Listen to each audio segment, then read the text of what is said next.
12.1, Triangle Proportionality Theorem, Geometry. Essential question: when a line is parallel to one side of a triangle intersects the other two sides, how does it divide those sides? So if basically, and the funny thing about geometry is you always need a pretty picture. So let's say you got a triangle, and then all of a sudden you have a smaller triangle embedded inside the bigger one, okay? And basically, when a line is parallel, so this line is parallel to this line, okay? How does it divide those sides? So last module we talked about proportionality, and guess what? We're going to talk about it again. So your answer is the line cuts two sides of a triangle into segments. So therefore you have this segment here, this segment here, this segment here, this segment here, okay? And the ratios between the two segments of each side are equal, okay? And notice how they say ratios. So we're still dealing with proportionality, okay? So here's a prettier picture with the theorem. Triangle proportionality theorem. So your theorem states if a line parallel to a side of a triangle intersects the other two sides, then it divides both those sides proportionally. So basically you have a parallel line cutting through, it intersects two sides of your triangle, and it divides those sides proportionally. So what we mean by that is, if you notice a smaller piece AE, right, it's going to be proportional to AF, okay?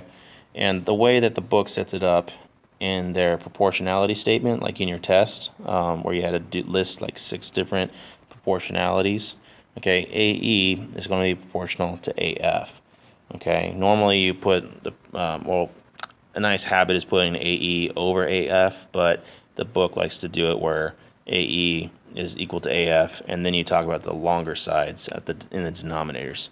So AE is proportional to AF, and EB is going to be proportional to FC.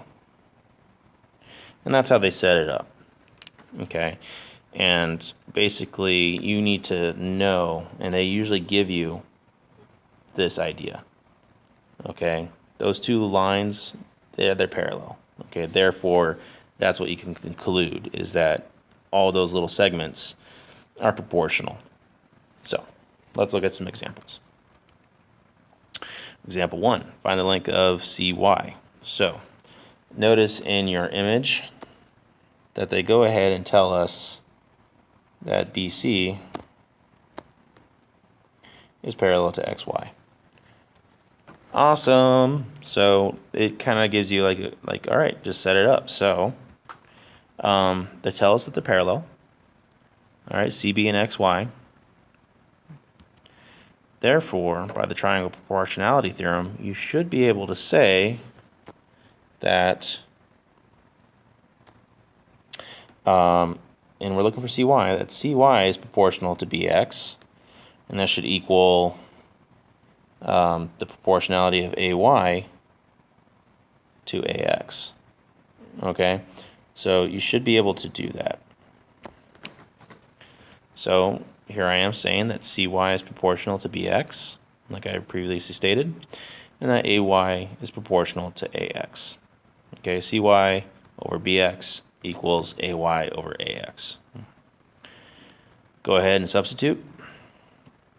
Notice how I put CY on the top left of our proportionality. It's just because it's easier to solve for X or a missing piece when it's in the top left. You don't have to use the reciprocal rule, and it's just more algebra. So if you set it up right, you don't have to do as much math. So we're going to go ahead, get rid of that denominator of that 4. So you can cross multiply, or you could be a boss and just multiply both sides by 4. Because 4 times 1/4 will be just 1, and you just live with cy over 1, which is just cy. And then 4 times the 10 is 40, and then divide by the 9. You could leave your answer as an improper fraction. Just be aware of maybe perhaps getting decimal answers. Okay, that can happen too. But impropers like 40 over 9, I would accept it. Okay. Example 2 and 3. So I decided to be a pro and just do 2 on the same slide. So we're going to find DG. So let's see, if you're just looking at the image, you should be thinking, oh, okay, I got parallel lines given to me. That's nice in the picture, right? That's awesome. So therefore, by the triangle proportionality theorem,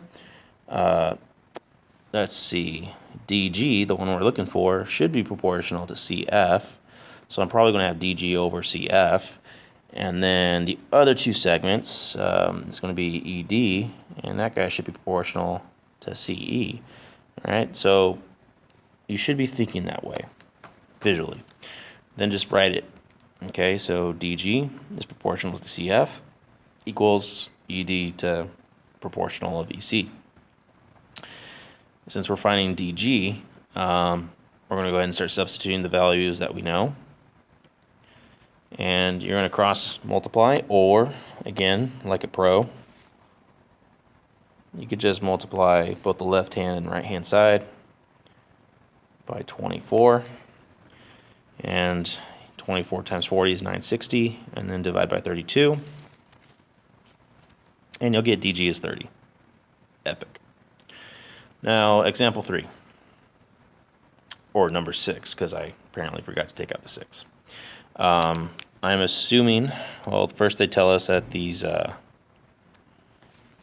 are parallel again, right? So that's good. So the triangle proportionality theorem should kick in. We're looking for Rn, and Rn is going to be proportional to QP, and MR should be proportional to MQ. So you should get a proportionality statement like this. Notice how Rn is in the top left because that's what I care about, and I don't really want to do more math than what the book would probably show you. Go ahead and substitute, like in example 2. You can multiply again instead of using the reciprocal. It's up to you, but sometimes it's just more efficient to think this way. So I'm going to multiply both the left hand and right hand side, and that's what gets me to my 50 over 8. And I believe in the book you can reduce 25 over 4, or in middle school and I think elementary they did 6 1/4 or 6.25 in your calculator. Okay, so those are 2 more examples. All right, so here leads to the converse of the triangle proportionality. Okay, so unlike the regular triangle proportionality, you're just going backwards with the statement. So instead of them telling you that 2 lines are parallel, they're just telling you right off the bat, okay, these segments, they're all proportional. So in the theorem, if the line divides 2 sides of the triangle proportionally, so they already tell you something like this, okay, then it's parallel to the third side.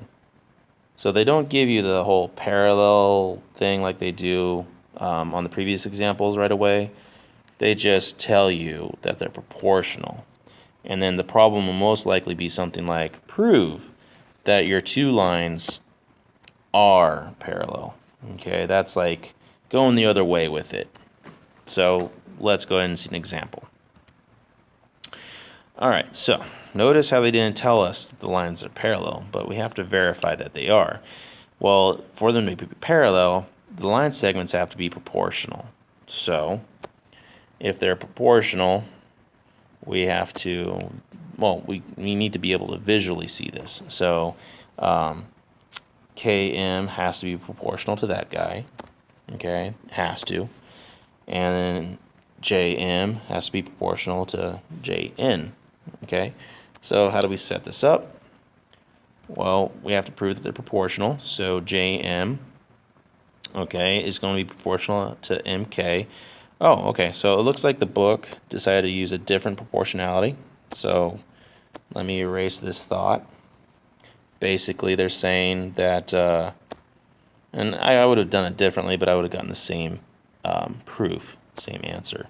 Basically, they're saying Jm is proportional to Mk. So Jm is proportional to Mk.